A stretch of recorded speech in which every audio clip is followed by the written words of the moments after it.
All right. Good morning. Thanks to everyone for joining us today on this episode of Coffee with KBLIC. We have with us Ron Molina-Brantley from Reeves Labs. So today we're going to talk about personal banking and some other issues surrounding that. And so without further ado, I'm going to have Ron chat a little bit about himself. So welcome to the program, Ron. Thank you so much for being with us this morning. Thanks, Amber. Thanks, Amber. I'm really excited to be on with KBLIC this morning. Yeah, as you noted, my name is Ron Molina-Brantley. I'm a relationship manager with Berkshire Bank. I've been with Berkshire Bank for just over a year right now. And what I do, we provide concierge services for all of our banking clients, anyone who's underserved and underbanked, which basically means if you don't have a banking location Mm-hmm. in your neighborhood, or anyone that's feeling like financial institutions that kind of left you behind, we can serve you as well as regular clients. So it's a new product. It was recently called MyBanker, but right now we are relationship managers trying to change that around just a little bit for us. So I'm really excited to talk about finance and talking about banking.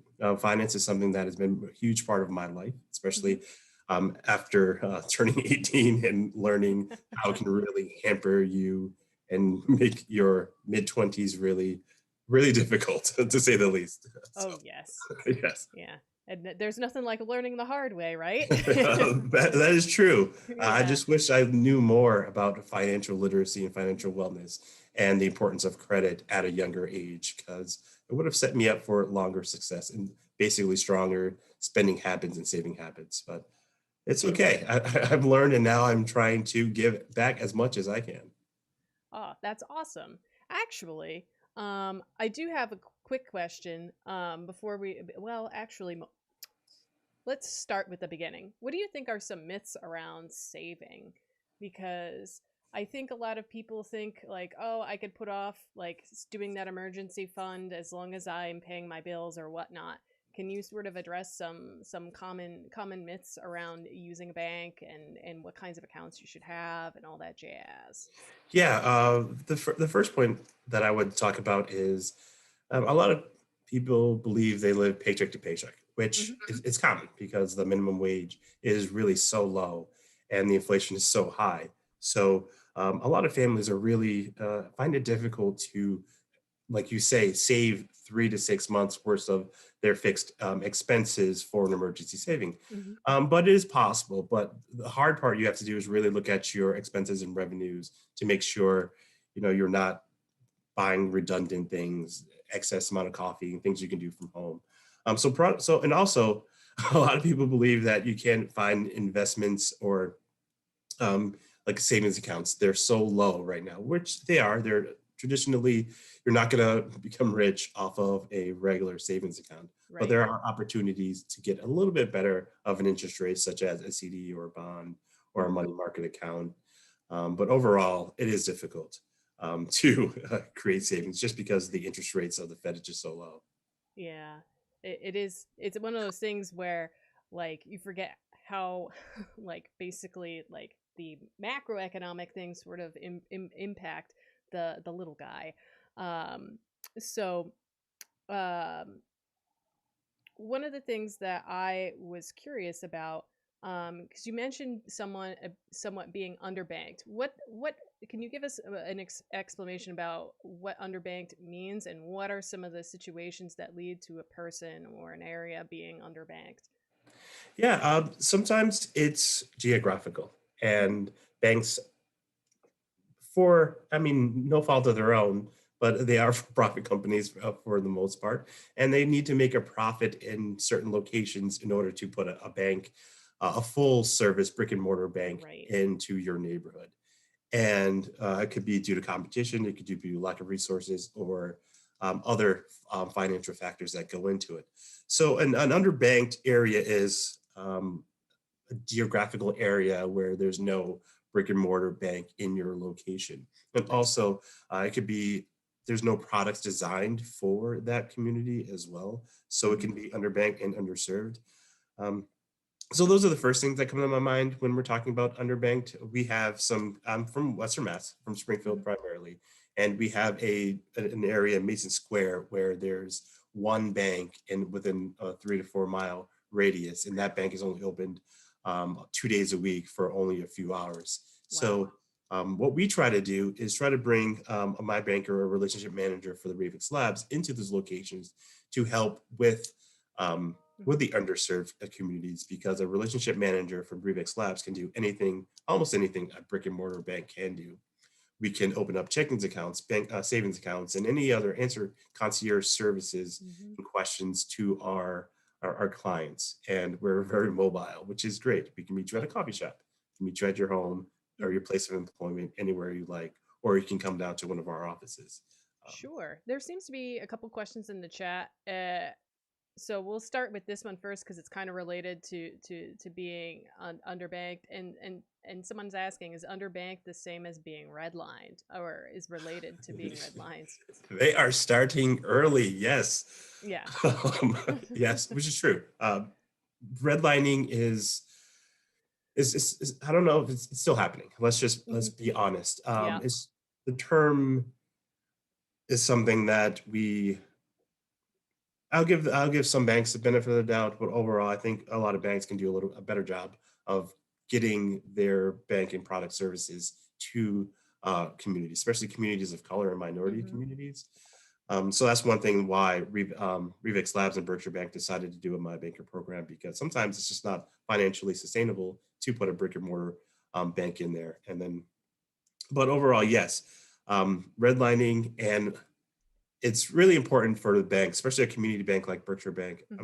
Hopefully, I'm not going too far, but we are very aware of what financial institutions have been in the past, and we Right. really want to break that mold just a little bit and actually shatter it, because it's really important. We want to be inclusive and open to all communities, but sometimes we just have to do what's best financially in our investors. But that's why the relationship manager, my bankers, can go anywhere, and quite often we really concentrate on the underserved and underbanked communities. So that's our primary focus. The Reeves Hmm. Labs initiative from Berkshire Bank is trying to go where traditionally banks haven't really Right. put too much emphasis into.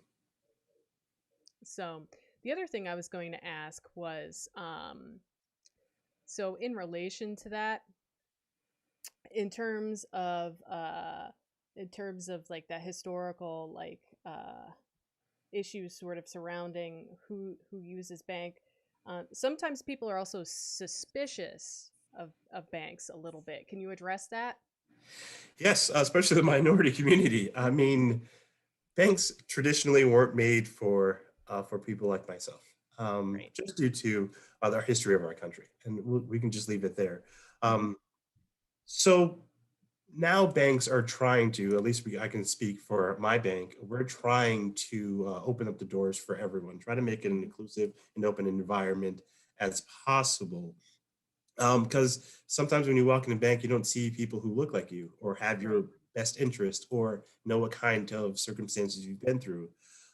So it could be a little intimidating type of place. Also, when you feel like you're going into the bank and a white counterpart has the same kind of demographics and upbringing as you have, but Hmm. they come out with a loan and you do not, it kind of builds some type of resentment and animosity toward financial institutions. So I know the government is trying to work on making sure everything's standardized, but I think banks can do a little bit better job of having targeted products to fit a need for the minority community, and we have some of those. And if you want more information on this, I'll give us a little plug. You can go to berkshirebank.com or revexlabs.com, and then you have a whole suite of information about what we do. Yeah. So I just popped the link in the chat to the Reevx Labs if people want to check them out. Um, so, and then immigrants have suspicious as well of banks due to their experience in their home country. That's a comment someone made. I think it depends on where people are from. But also we have someone, let's see, another comment. It seems we are being penalized with low interest rates for the safety of liquidity. So that's just like a comment on the what you were talking about earlier. with the low interest rates. Yeah, a lot of that is set by the Fed, Yeah. and banks really don't have much control over it, especially because of the central banks. But that's going to a microeconomics standpoint. And a lot of it is one, banks, excuse me, they have to be profitable in order to lend money to a certain extent. So Okay. the Fed tries to make sure that there's a minimum amount of maximum amount of interest. There's ceilings, and then there's a prime rate. Typically, banks had the prime rate plus something. So the Hmm. prime rate is something that we don't set. The Fed sets, and then Right. anything over that is what the bank sets. Yeah. And like a lot of that stuff is like really opaque to people who like even use banks pretty regularly. Like they're just like, it's low, and I know it's being reported low. Why, why is this happening? So yeah. Yeah, plus it's also twofold. When it's low, it's a better opportunity to refinance and get interest down on your mortgage. Right. When the interest rate is around 3% or just under right now, this is a Hmm. great time to refinance your home because it's huge amounts of savings. But also, if you turn it around on the other side, excuse me, saving accounts, there's just not a lot of interest Right. to be shelled out in that regard because prime is so low, and then the Fed sets that. Yeah. We try. I know there's only so much you can do. Actually, we do have another question. Can you talk a little bit more about money market accounts? And also, there was a few things that terms that you mentioned at the beginning, such as CDs. I think you also mentioned like treasuries and yeah. So I don't know if you want to just like go into what the basics of those are for people who might have questions. Sure. When you're talking about a bank and some of bank offerings, there's a few things. The first one Mm-hmm. is a standard checking account, a Mm-hmm. standard savings account, and then there's CDs, which is certified deposits, which you can get 6 months, 18 months, 12 months, or 24 months or longer Mm-hmm. yields on your funds. So basically, you purchase $1,000 or whatever amount of CD is, the bank holds it, and then you get interest based off of that, and then it Okay. compounds typically monthly or quarterly, depending on what CD you want. And then money market accounts is kind of like a fancy savings account, but pretty much the account goes toward the market, and you can get a little bit better interest rate on those. Mm-hmm. But there's minimums for money market accounts, I believe. Right. So someone, if they were to try to get one of those, they would need a certain amount of money already in the bank to get one. Yeah, yeah, that's correct. Yeah. I don't know the exact Mm-hmm. minimum threshold right now, but if someone wants, I'll look it up for you. I don't want to Oh yeah. misquote it. Sure. No, that makes a lot of sense. And things are always there's so many moving parts. So thank you for that. You mentioned earlier just wishing when you grew up you had a sort of a better and the viewer says thank you. Wishing when you were younger that you had a better foundation. Do you for like money management? What are some tips for kids, like or getting kids or youths, sort of in that like money mindset, like learning how to like save instead of buying comic books, just Yes. Yeah.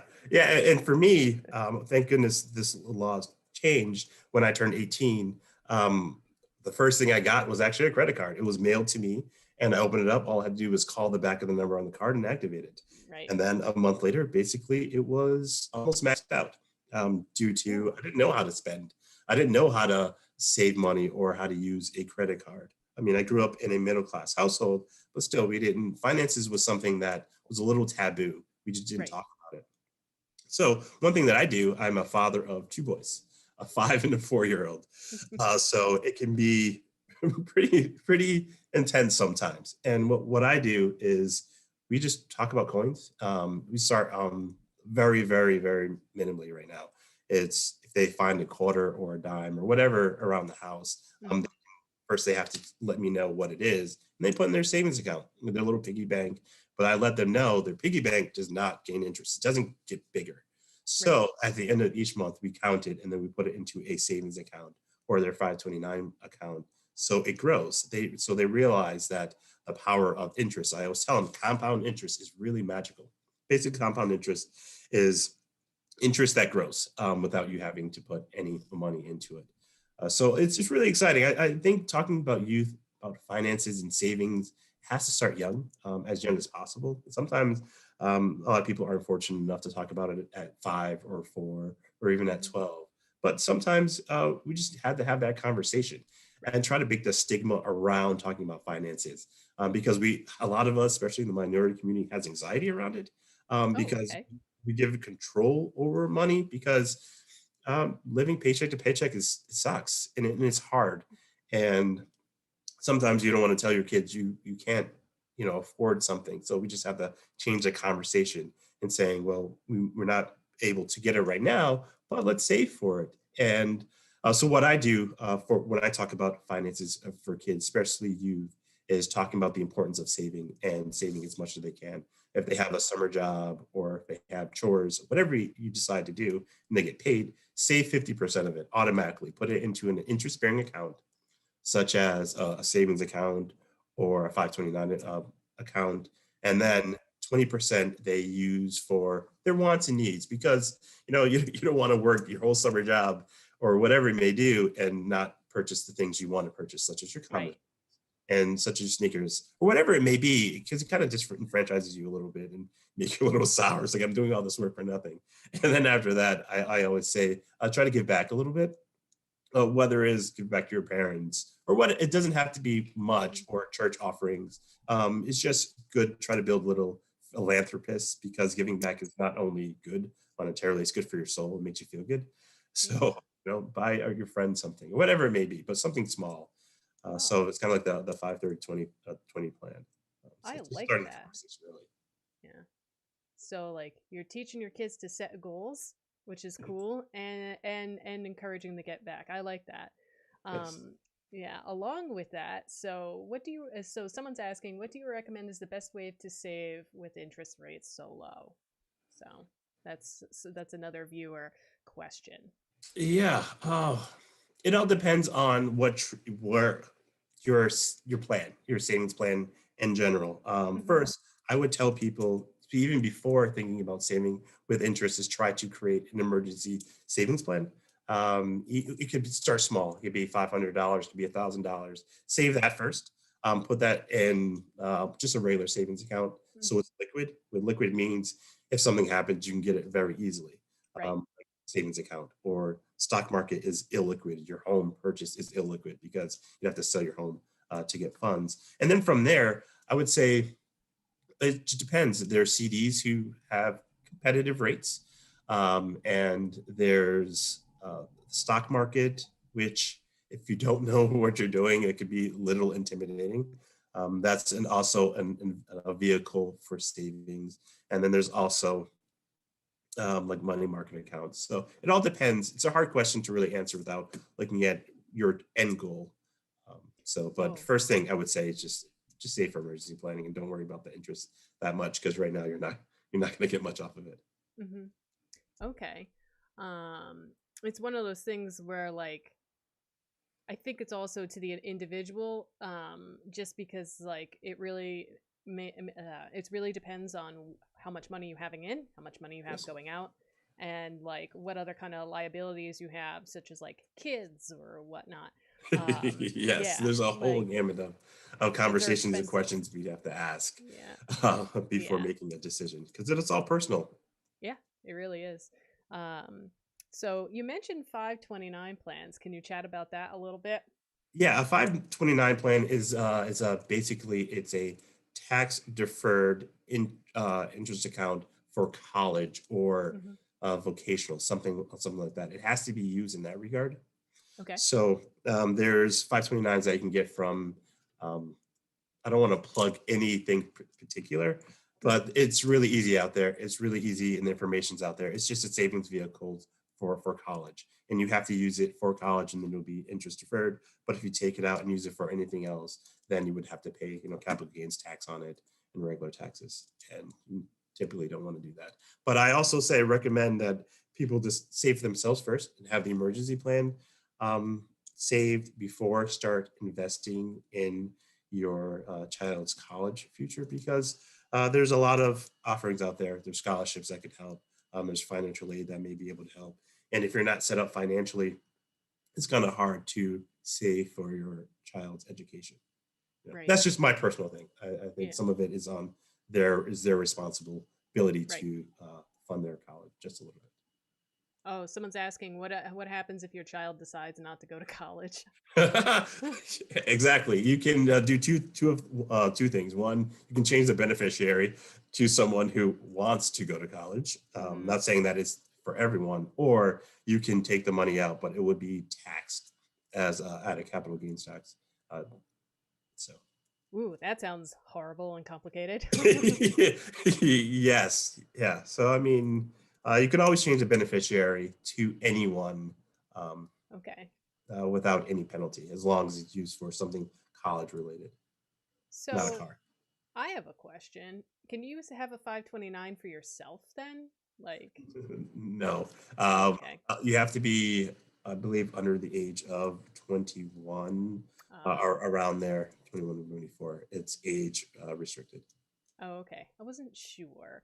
Because, like, we talked about, like, scholarships and whatnot, and, like, also there's student loans. Oh, boy. Yes. Um, uh, which actually, I have a question.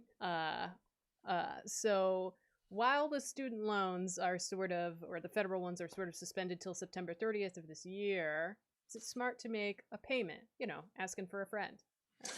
It actually all depends on your current financial situation. Okay. If you've unfortunately lost your job, I don't think it's a good Mhm. time to pay your student loans, because it's interest is rate is at 0%. It's not gaining, it's not growing. Or you can take advantage of the fact that it's 0% and suspended and put some funds to bring it down a lot faster, because it all depends on your personal circumstances. So, but if Right. you have a job and you're financially stable, and you really, the pandemic didn't affect you nearly as much as unfortunately as others in our country, then it may be a good opportunity to bring your student loan down faster. But it all depends on if you can afford it or not. Oh, okay. So, and that's only the federal loans. None of the private loans have gotten canceled. So people are Yeah, still making that's payments correct. on those. Yeah, which is kind of a bummer. Oh, we have some things about tax liability. So I don't know if you'll be able to answer these. This might be I know. questions for like a tax accountant. Yes. But Thank you for that disclosure. yeah. So, and sometimes we get questions like this as well. We can't answer them, but we can try to help you find someone who can. Isn't capital gains tax lower than standard income, and who incurs the tax liability, the donor or the child, on the account that it was open for? Oh, so this is about 529 Sense. plans. Yeah. Can you break that down just a little bit? The first thing I heard was Oh, it's yeah, sure. capital gains tax lower than standard.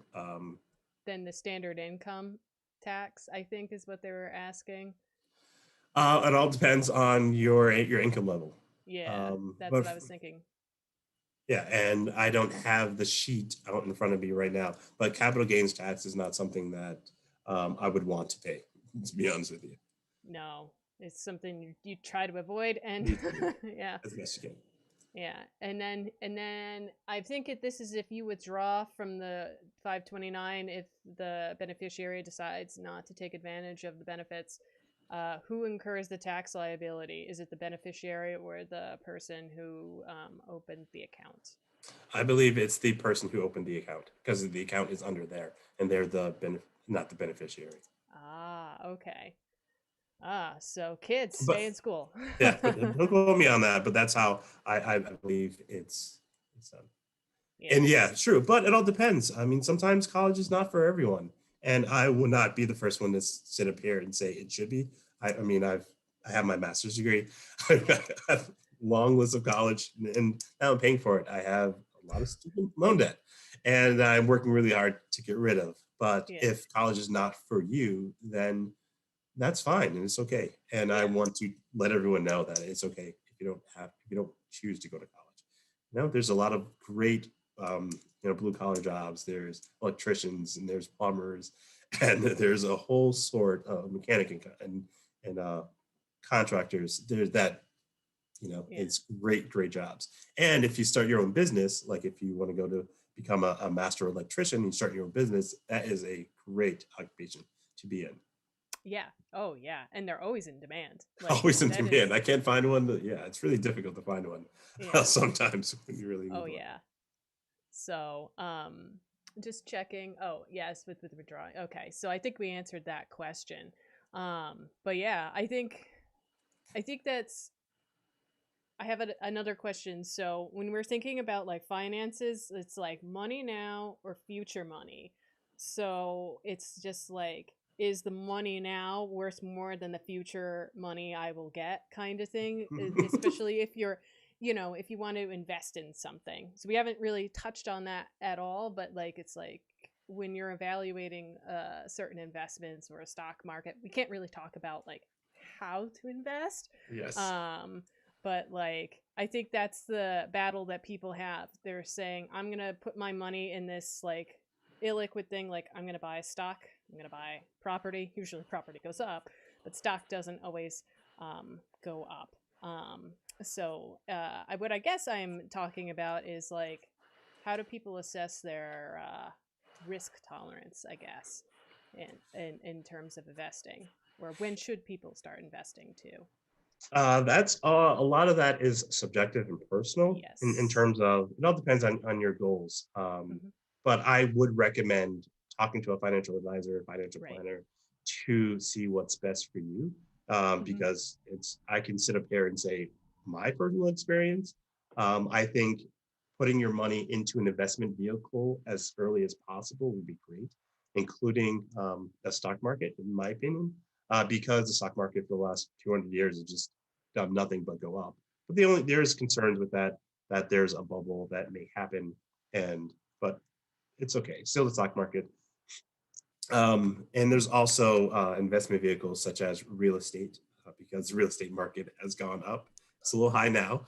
um, so, excuse me, a lot of investments are a little nervous, but it's still, in my opinion, a lot safer than just putting it into a small interest bearing savings account, or it's like what my grandparents used to do, put it under their mattress, because putting it under their mattress is one, inflation happens, their money is worth less Hmm. today than it was when they first put it underneath there. Right. And there's a power of compound interest. I'll say this a few times: is compound interest is amazing if you put your money, especially young, into an investment account or a savings account or Hmm. a stock market. It'll only do nothing but grow, and a Right. lot of that money will just be interest that you gained on it, compounding over time.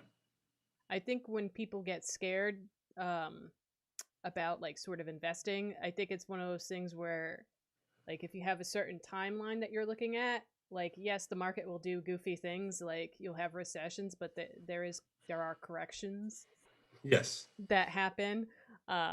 So it's like if you just sit and hang out, but that is terrifying. Like you just watched how like if, was it last week or the week Yes. before last, people basically manipulated GameStop stock.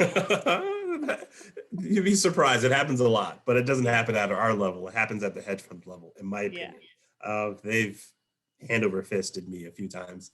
Yeah. So uh, I'm not saying I was upset with what happened. I was upset that the fact that I didn't buy the stock previous to that, because I was going to, but then I decided not to. But it's I okay. think a lot of people are in that same boat. Yes. Yeah. Yeah. Yeah. Oh man. Oh, that would have been awesome just to have that, and could have paid Yeah. off some student loans. Yes, I know, I know. It's good for the little people. I'm not saying my personal opinions on Hmm. individuals trying to manipulate the stock market, but I think it happens all the time, just not from the micro level. It happens at the hedge fund level, where we're not allowed to play that game. Yeah. Yeah, and Congress allows it to happen, unfortunately. Yeah. It is kind of a bummer. Um, so that's why we vote, right? Yes, that's why we vote. It's really Yeah. important. So you kept underscoring the importance of starting like saving early. What about retirement? Yes. For me, sometimes retirement seems so far away. Hmm. But when I look at my Social Security statements, it's not that not that far away. So it's really scary. one thing in terms of retirement savings is you got to call your financial advisor or planner and just make a Right. plan. If you don't have a plan, you're really not guided toward your future and you're not targeting, because retirement can be really intimidating and daunting. And if you don't have your portfolio is not diversified between your 401k, some personal investments, maybe real estate, um, savings and CDs, bonds, Mhm. treasuries, whatever you and your financial advisor decides, then you really don't have a plan, and you really can't target that. It's kind of like shooting in the dark. You're not sure where you're going to go, and for the most part, in my opinion, it won't be successful. Right. So I say as soon as possible, even if you're young, just start thinking about it and start making a plan toward it. It doesn't have to be very daunting. For me, I was like, oh, this is when I was in my 20s. That was a long time ago. That I don't need to think about retirement. I don't need to think about savings or investing. One, I didn't know how, and I was really uneducated about it. And two, it just felt like, well, I'm 20. Why do I need to talk about retirement savings or planning for that, planning what my future looks like, because my future is now, and I just want to make as much money as possible. Yeah. So, yeah, it's all the plans on your plan. I would say just start saving, just starting having a plan Yeah. in place. So dialing it back, let's say we go and have a chat with like 25-year-old Amber who has a bunch of credit card debt, a bunch of student loan debt, and is not investing in her retirement and maybe is not spending her money the best way that she can. I'm throwing 25-year-old Amber under the bus because she was really bad with her money. What advice would you give to her so she'd be in a better position than she is now several years later? Yeah, tell me about it. The same advice I would have given the 18-year-old Ron. For me, the first thing I said is you have plenty of time. Yeah. Try to build saving habits and reduce your spending habits. First, you have to understand where your money is going, where it's coming Yep. from. And then I would say you have the time is to start is now. I don't want to put the pressure on you, but I would, just as a clear example, if you're 18 years old and you put $300 away into the stock market and you gain around 9 to 10% of return, and you stop at the age of 26, when you're at 65, due to compound interest, you'll have around $2.4 million. My math is a little off. But you get the point. Yep. 18 to 26, $300 a month in the stock market, getting a 10% return, you get around $2.4 million. But at the same time, if you start at 26 to 65, that's you're saving for a lot longer, same amount. You would only make $2.1 million in your retirement account at 65 due to Oh wow. compound interest does not have enough time to grow. So I would say start early. But for an amber state, I say reduce your credit card use, start saving as much as you can, pay down your credit cards, either through an avalanche account, avalanche plan, or a snowball plan, whatever you decide that may work for you. Start saving, and then try to open up an investment account, put some money away as best you can, and then just work from there. It's 25 year old Amber has a lot of time, but you should start now. I mean, she had a lot of time. I got less time now, but like, I'm just Yes. thinking, but Yeah. yeah, No. But even for someone who around like 40, I would say, like that's my mhm, age, I would say just same thing applies. mhm, Reduce credit card usage, increase the savings and be a lot more aggressive. Try to typically save between 10 and 50% of your income to savings, and then try to pay yourself first, because it's mhm. important. I mean, in my opinion, just get it directly deducted from your your pay, your checking account or whatever, into an investment vehicle so you don't Right. see it, and then from there manage your household budget based on what you have left. And Yeah. sometimes it's kind of making sacrifices. Yeah. It's I've not already easy. done that, and it is not easy. It's not easy. It's not easy. Yeah, I will say it is. It's not. Yeah. It's difficult. Yeah. But it's in the long run, it may be worth it. Yeah. So let's see. We have a couple of comments. I've heard they're in higher demand now that many are retiring. I think that might be in relation to electricians and plumbers. Yes, Um, that is correct. That is baby boomers typically they a lot of them did a lot of blue collar work, mhm. and they are in high demand. So, like I said, if anyone's not interested in going to college, it's okay. There's jobs out there that can be very lucrative and very successful, and it will help a lot of people. Certainly me. I'm not very good at electrical work or plumbing or anything like that. Oh And no. my kid's bathroom, something happened. I tried fixing it, and this is a funny story. I took off a valve. I just got drenched with water. It was Oh terrible. no. It was just Oh coming out no. hot onto me. I was like, "Oh my god, what do I do?" You know. So I said, Yeah. let me leave this to the professional. Yes. Um, and what's cool about a lot of those programs is like once you're a journeyman plumber or electrician, like I think you there isn't as much upfront cost. I think in investing in the training, it's a lot of on the job stuff too. I'm just thinking Yes. about that, but like that, I'm outside that world. I have no idea. Yeah. But like, So yeah, am I. So am I. yeah. But like, if you want to escape the cycle of student loan debt, Yes. yeah, There's yeah. options out there. Yeah. And also there's wow.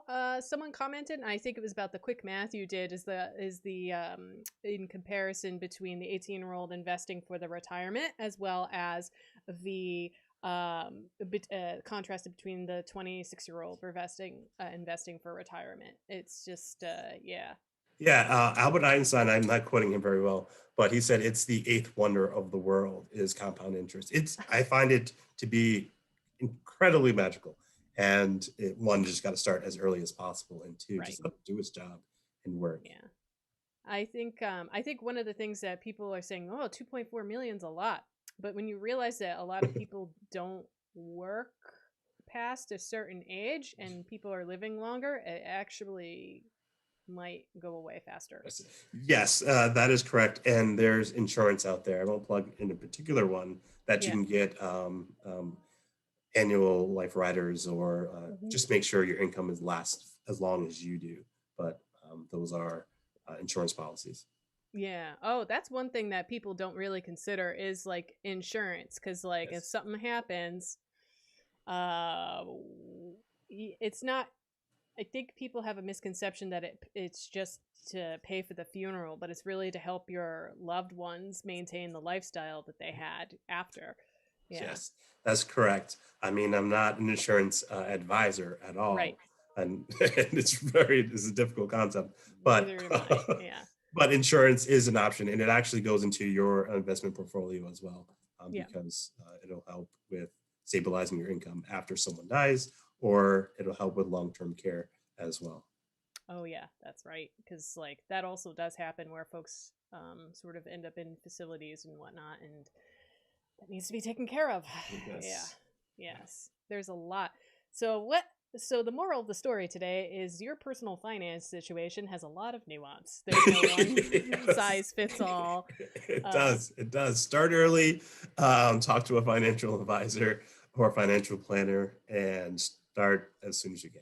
yeah. And don't worry. Don't worry. Who knows what's going to happen, but start early. It'll Yeah. reduce your anxiety if you have a plan in place. Yeah. But what do you do if you messed up? So let's say, 25-year-old Amber made some ill-advised purchases and has been just like, hanging out with some credit. Like, what do you do with, I don't know, improving your credit score or whatnot if you have some sage advice or for how to repair some of the bad financial mistakes that you've done? Yeah, I would let Amber know that one, she's not alone. It's happened to the best of us, Yeah. most of us actually. And then I would say you have to do one of many things. The first thing is know what's on your credit report and see Right. what's being reported to the three major consumer bureaus, Experian, Equifax, and TransUnion. And then from there, come up with a plan. Let's say you have a bill who's been on your, or a charge off that's been on your credit report for over 7 years. You can Hmm. call or write Equifax or one of the three bureaus and to remove that. That will help because it only stays, for the most part, most of them only stay on your account for 7 years. And then from there, Really? just, yes, come up with a plan. And Okay. at the end of the plan, if you have a charge off or something, you want to pay it off, just call the company and you can actually reduce the amount that is owed by saying, let's say you have $1,000 charge off Mm-hmm. through an account, and it's been over 4 years, and Mm-hmm. collectors are calling you. Just call them and say, negotiate it. Say, I'll give you $800 or whatever it may be, and I pay it off right now. Will that help? And then say yes, and then ask them to write a letter, get a letter saying that it's been taken care of, and then from there the 7 year clock comes off and then starts, because it'll follow you. You want to pay it off as best you can, and then try to not to make those mistakes again. Mm-hmm. And then if you feel like you can't control your credit card spending, just cut them up. This is Yeah. the best thing I recommend. And then do the envelope savings. Savings plan is, let's say I get paid and I need groceries, and I'm putting my groceries on my credit card, which is, I don't, in my opinion, is not the best thing, because groceries is not a tangible thing. You use it and it's gone. It's not something that, and you're still paying the interest on groceries months and months Mm-hmm. down the line. So that's not the best way of using credit cards, but it happens. The best of us. Yeah. So I would say just do the envelope plan. You get paid. You have your groceries are 400 or whatever it may be. Put money in into each week, or whatever you decide, and then use cash to pay for groceries or whatever it may be. So, and then right now, as of April until April of this year, you can look at your credit report weekly for the three bureaus for free. That's something that was passed in the CARES Act in March of last year. Oh, okay, cool. I popped annualcreditreport.com in the chat just so folks can have access to that, just because like that's where you can check, right? That's correct. Yeah. And it's free. So, and it's free.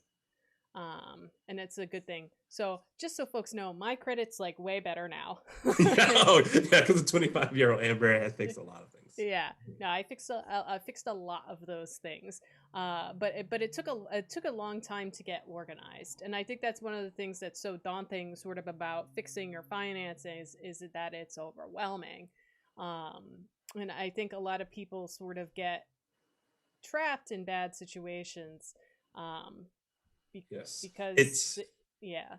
Yeah, it's really easy to kick that can down the road constantly. Mm-hmm. But you have to realize you're going to have to deal with it and pick it up and throw it in the trash eventually. So I would say just try to bite the bullet and do it as soon as possible. I mean, it's Yeah. easier said than done. I can sit here and say, yeah, everything's great, but I've had, speaking from a personal position, it's been difficult, and especially Mm-hmm. early on, because I never made the right financial decisions at a younger age. So that's why I try to talk to kids and their parents and family members about saving early and saving often, and just try to build really hardcore savings habits, and reducing their spending habits. Right. Actually, I'm going to plug something right now. And so I'm just going to transition a little bit. We do have a research or a little guide if you wanted to see like just some tips for managing your money. Is for beginners, and so it just brings you through a workflow of following a budget, how to save, managing your debt and credit, a little bit about protecting yourself, including things like insurance, but also fraud, which we didn't chat about today. And then also a little nod to investing and retirement. So I just popped that in the chat, and that is available to folks. And if there's resources in there that are accessible with your library card and PIN. So if folks are interested in that. And so I have that on the screen right now. But I just wanted to point that out to folks, that if people did have questions, or they have a loved one that has questions, that we've assembled some of those resources for folks. Yeah. So, but let's see. I'm just making sure that I covered all the other things that I wanted to. Ah, actually, we sort of touched on this a little bit. Um, but what do you think some common mistakes people make when they're trying to manage their finances? Yeah. The first thing that comes to mind are mistakes of not making a plan. Just thinking, well, if I pay off my credit card without having a holistic plan, Mm-hmm. then they fall into the trap of doing it again. Or they're saying, this is a great consolidation loan. I'm going to I'm going to pay off all my credit cards, which is great. Typically, the consolidation loan will have a higher interest rate or lower interest rate than your highest credit card, which is Okay. fine. But then you have your credit cards you'll eventually start using them again if you do not change your spending habits or savings plan. So that's something you have to be careful of, because talking from personal experience, I got in college younger, I got a consolidation loan, paid off all my credit cards, but didn't change my spending habit. So what do I have? Now a consolidation loan that I'm paying and my credit cards. So just that's a mistake you got to be careful of. Mm-hmm. And another one is just, I will harp on this, is planning. I mean, hopefully you're not getting anxiety or anxious about the term plan. It could be as simple as, these are all my credit cards and I want to pay off the highest balance one or the lowest balance one. It could be as simple as that, but you just have to take a step back, look at your financial situation and see what's best for you. And if you have any questions, just ask a financial advisor or planner. That will help. And then another mistake that I personally ran into is trying to use my credit cards for, this is just a personal thing, to pay off my everyday bills. I was like, well, if I use my credit card to pay off my everyday bills, and then I'll get points on my credit cards. And then when it was time to pay it off, I was like, oh, I really wanted to buy this. And I'll just pay the minimum on it. And then before you know it, you're behind completely. Some people do that. It works for some people. It's on their personal experience of using points to go places. But for me, it just personally didn't work. So I automated all of my bills as fast as possible. And then from there, I just created a great plan. Yeah, and I think that's one of the things that I think people should take away from the talk here, is making a plan and sticking to it. Yes. It's one of those things, like, after a while, it just becomes a habit. So, like, I mean, I set up automatic transfers, and, like, I already set up I did this years ago, but, like, just was like, I don't want to see it. Yes. It will go. I will get the statement, and I'll be like, oh, yay. Yes. But yeah, it is one of those things where once you sort of set it and forget it, like, it does make things sort of easier for you. Yeah, and one thing about a plan too is you make sure you revisit it maybe quarterly or every 6 months, not annually, because nuance and a lot of things happen. So just, it could be as simple as everything is going great or something's not working and want to make a minor adjustment. So make sure you revisit your plan as well, your savings plan, emergency savings plan, retirement plan, anything. Just make sure you save it. Yeah, you revisit it.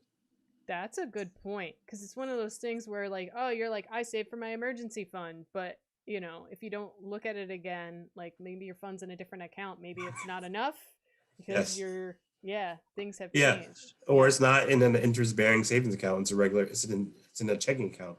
That's not gaining you any interest at all. Even albeit saving accounts are great because they're liquid, excuse me, and you're not going to get a lot on it, but it's okay. It's in a safe place where you can get a little bit of interest on it, especially if you're not going to use it. And everything is FDIC up to $250,000 insured. So if something happens, you're covered for those accounts. Sure. And I was going to say, if people choose to use a credit union, there's also NQA is the abbreviation, I believe, that does something similar. Similar, yes. Yeah. So, and it's $250,000 per bank. So if I have, like, stuff in Bank A and then stuff in Bank B, right? Yes, that's correct. Yes. Not that I'm living that life, but yes. Yeah. Yeah, there's a lot of different ways to structure that. Yeah. That insurance requirement.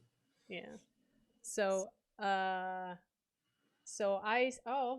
say that about yourself. So if you were just commented, we're just a bunch of dummies, but we like what we're hearing. Yes. Don't feel bad. Don't feel bad. I am the same way. It can be really intimidating, especially if someone tries to use acronyms or words that you're just not familiar with. Sometimes I have that bad habit, and I tried not to. But we all started from the same place for the most part, at least from my personal experience. And I think it's just important to start the conversation now, understand what you don't know, and try to find that information. And programs such as this one will be beneficial and help. especially the little brochure or the pamphlet that you mentioned earlier, the little worksheet, that'll help as well. Yeah.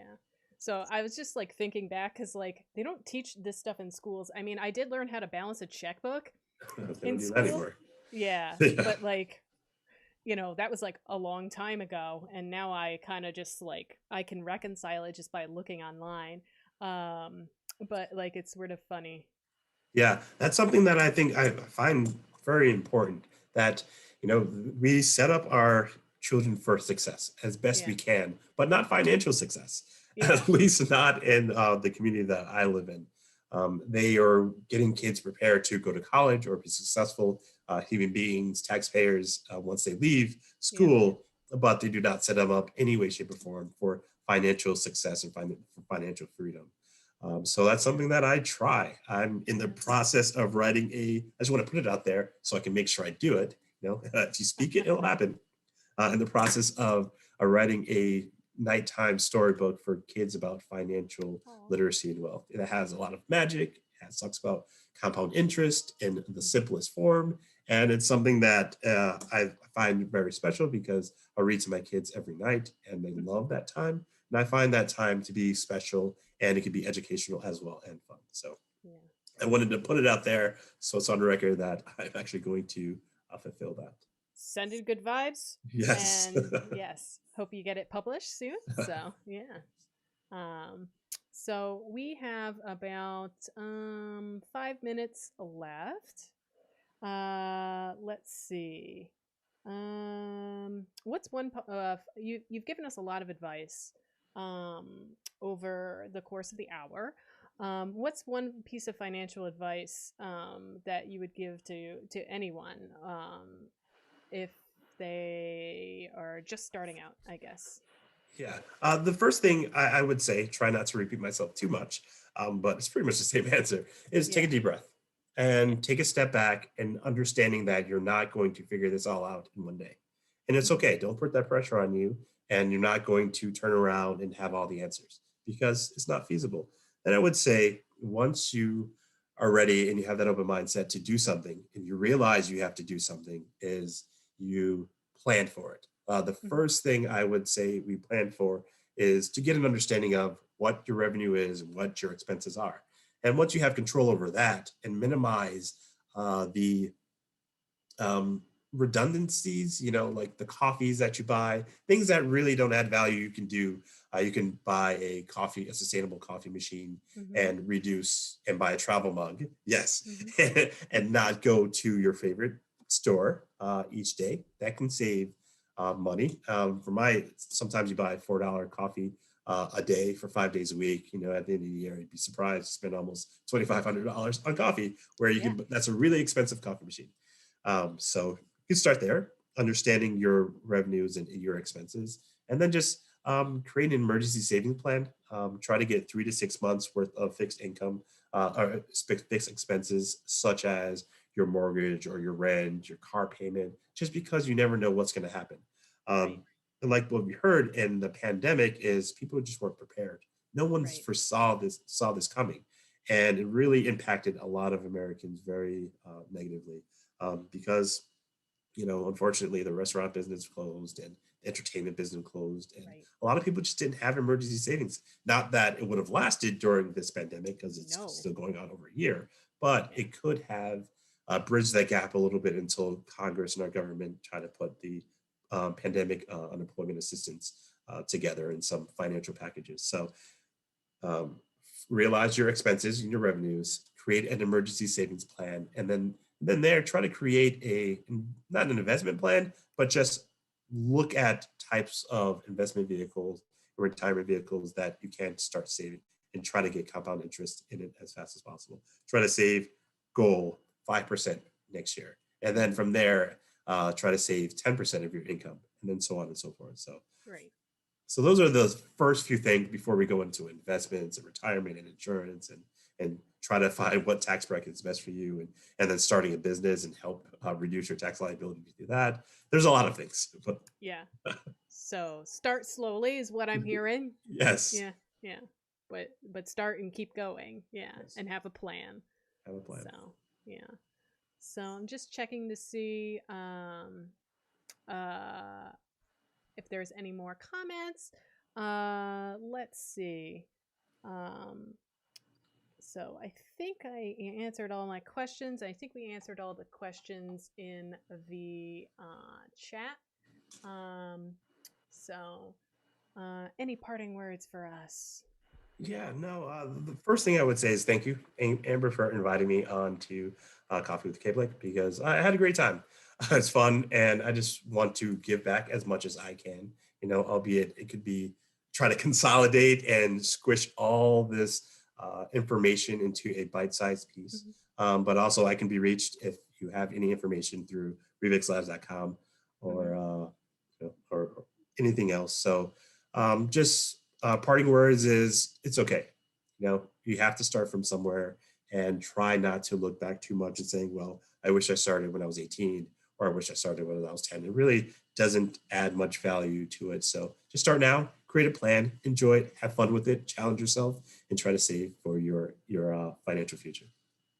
Okay. Well, thank you very much for joining us today, Ron. I really appreciate you dispensing your valuable wisdom and advice and giving us some, I guess, goals, I guess, for this year. Still the beginning of the new year. It's not too late to start a New Year's resolution, and whether it's making a financial plan or not. And you can check out some of the resources we have on the website. And you can also check out Reeves Labs. I popped that in the chat. So, and Ron is out of the western part of the state. So if you're out there, you're more likely to see Ron. And the next episode we'll be having will be on the 22nd at 10 a.m. And we're actually going to have a colleague of yours on. So I'm excited to talk with Carlene. And we'll have another colleague of yours on the 8th of March, Edgar. That's good. Yeah. That's right. So those will be really fun. So I wanted to thank everybody for chatting with us today, and asking such great questions. And I just wanted to thank everybody, for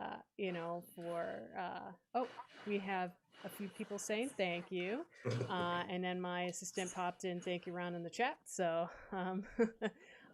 but thank you all, and everybody stay safe in the snow tomorrow. So yeah. Thank you so much, and everybody have a great day. So